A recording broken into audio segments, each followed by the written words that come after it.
저는 글쓰기야말로 마음 근육이 필요하다고 생각합니다.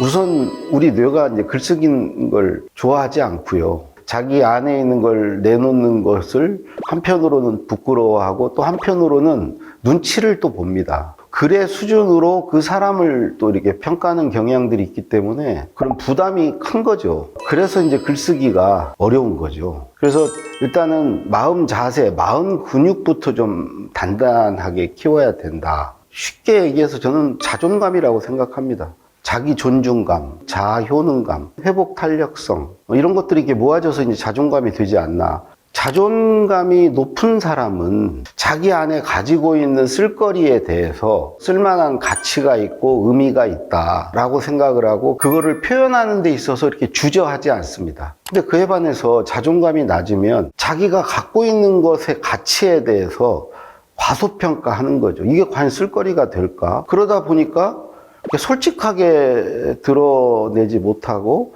자꾸 그거를 포장하려는 이제 욕심을 부리고 자기 검열을 하게 되고 이렇게 쓰면은 누가 뭐라고 하지 않을까 이런 생각들을 하고 더 나아가서 누군가가 뭐 이렇게 지적을 하거나 했을 때 그것에 크게 상처받고 막 의기소침하고 이제 이런 거죠. 그렇게 회복 탄력성이 낮은 거 아닙니까? 과연 그러면 자존감을 어떻게 해야 높이느냐?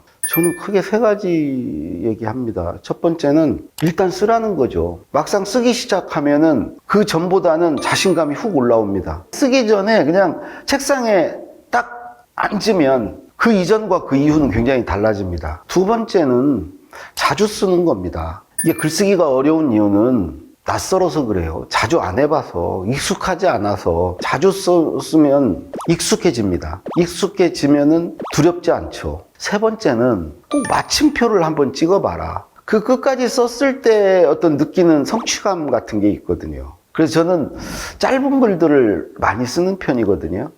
나도 써지네. 뭐 별거 아니네. 이런 경험을 위해서 일단 쓰고 자주 쓰고 한번 끝까지 써봐라. 자신감은 키우고 두려움은 낮추자. 두 번째는 습관입니다. 글을 잘 쓰는 사람과 글을 못 쓰는 사람의 여러 차이가 있지만 그중에 대표적인 게 습관이 들렸느냐 아니냐. 습관이 들리면 이제 습관적으로 하게 되잖아요.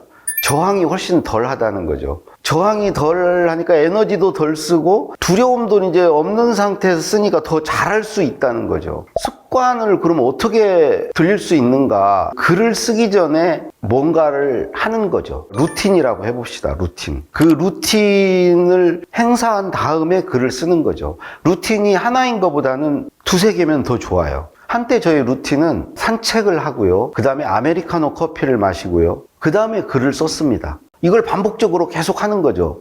그럼 처음에는 산책을 나갈 때 심란해요. 왜 그러냐면 뇌는 이제 알거든요. 요 다음 순서가 아메리카노 커피 마시고 그 다음 글쓰기다. 아메리카노 커피까지는 좋은데 나 글쓰기는 싫어. 그러면 이제 아침에 나갈 때 벌써 심란해지는 거죠. 그때 잠깐 갈등하다가 에이 뭐 쓰지 뭐. 왜 그러냐면 과거에도 자기가 버텨봤는데 얘는 쓰거든. 써버리는 게 빨리 거기서 풀려날 수 있는 길이라는 걸 얘가 알면 쓴다는 거죠. 일종의 컨베이어 벨트예요. 부품을 하나씩 추가해가지고 나중에 완성품이 나오잖아요. 그래서 그 순서대로 쭉 따라가다 보면 어느새 글을 쓰고 있는 나를 발견하게 돼요. 이게 습관이 들린 겁니다. 하나만 더 말씀드리면 난 정말 의지가 박약해. 그래서 이제 그런 습관 잘 못 들여. 그런 사람은요. 환경 조성을 잘 해보세요. 환경. 사람들마다 이제 글이 잘 써지는 환경, 장소, 어떤 카페라든가 골방에서 잘 써지는 사람도 있고 그런 환경을 가진 사람과 갖지 못한 사람의 차이는 크다고 생각합니다. 어떤 걸 표현하고자 할 때 그 문맥에 맞는 단어를 찾아낼 수 있어야 되죠. 마크 트웨인도 그랬잖아요. 딱 맞는 단어와 적당히 맞는 단어의 차이는 번갯불과 반딧불의 차이다. 어떻게 해야 어휘력을 늘릴 수 있어? 제가 쓰는 방법은 포털 사이트에 국어사전을 열어놓고 글을 쓰는 겁니다. 저는 글 쓰기 전에 제일 먼저 하는 일이 국어사전 여는 겁니다. 내가 어떤 단어 생각이 났을 때 그 생각난 단어를 쓰지 말고 그거를 거기에 쳐보라는 거죠. 쳐보면 유의어들이 뜹니다. 그 중에 적합한 단어를 찾아서 쓰시라는 거죠. 그러면 글도 좋아지고 내 어휘력도 좋아지게 되죠. 국립국어원에 그 국어사전이 있어요. 그것도 좋고요. 유의어 사전이라는 것도 있습니다. 더 맞는 단어를 이렇게 찾아 쓰는 것을 습관으로 들여야 내 어휘력이 늘 수 있다. 그리고 내 글이 좋아진다. 문장력이 좋을 때 글을 잘 쓴다고 하죠. 우선 첫 번째는 무엇보다도 문법에 맞게 써야 됩니다. 문법에. 두 번째는 문형, 그러니까 문장의 형식이라고 그러죠. 다양한 문장의 형식을 구사하는 거. 근데 저는 하나 더 얘기한다면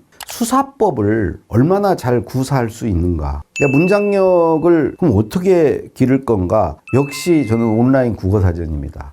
거기에 그 예시문이 뜨지 않습니까? 소설의 한 문장, 하나의 식구 이런 것들이 예문으로 보여지니까 흉내내서 쓸 수가 있는 거죠. 어떤 분들은 필사를 할까요? 베껴쓰기 하면 문장 실력이 느나요? 그거 늡니다. 근데 거기에 너무 많은 품이 들고 시간이 드니까 그것보다는 어차피 글은 써야 되니까 글 쓰면서 자기 문장력도 동시에 같이 늘려가라는 거죠. 좋은 문장 쓰려면 어떻게 써야 돼요?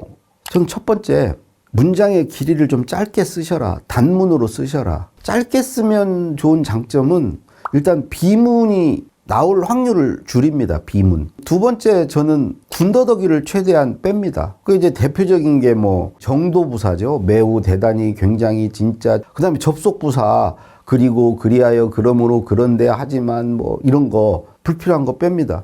그 스티븐 킹이 그랬죠. 지옥으로 가는 길은 부사로 덮여 있다. 명사와 동사 중심으로 써라. 뺄 수 있는 걸 다 빼보는 거, 그게 이제 좋은 문장을 만드는 전 두 번째 방법이다. 마지막 세 번째로 소리내서 한번 읽어보셔라. 소리내서 술술 읽히면 좋은 문장을 쓰신 거예요.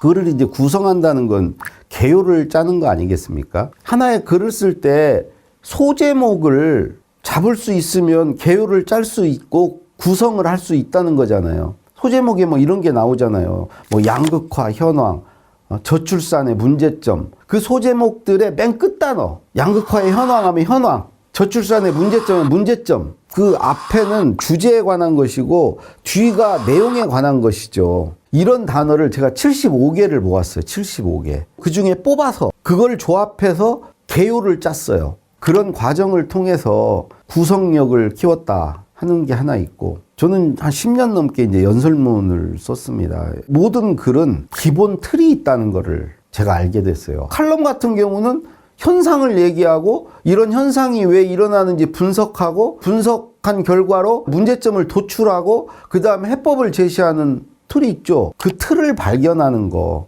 이게 저는 중요하다고 생각합니다. 찰스 다윈이라고 종의 기원 쓴 글에 관심이 엄청 많았다고 하거든요. 인간 세상에는 세 가지 발효해야 될 것이 있다. 그 중에 하나가 글이라고 그랬어요. 글. 발효가 돼야 된다. 숙성이 돼야 된다. 그러니까 글을 하나 써놓고 딴짓을 하다 보면은 고칠 게 생각난다는 거죠. 또 하나, 글에서 멀어져야 돼요. 내가 바로 지금 쓴 글을 바로 고치려면 고칠 게 안 보여요.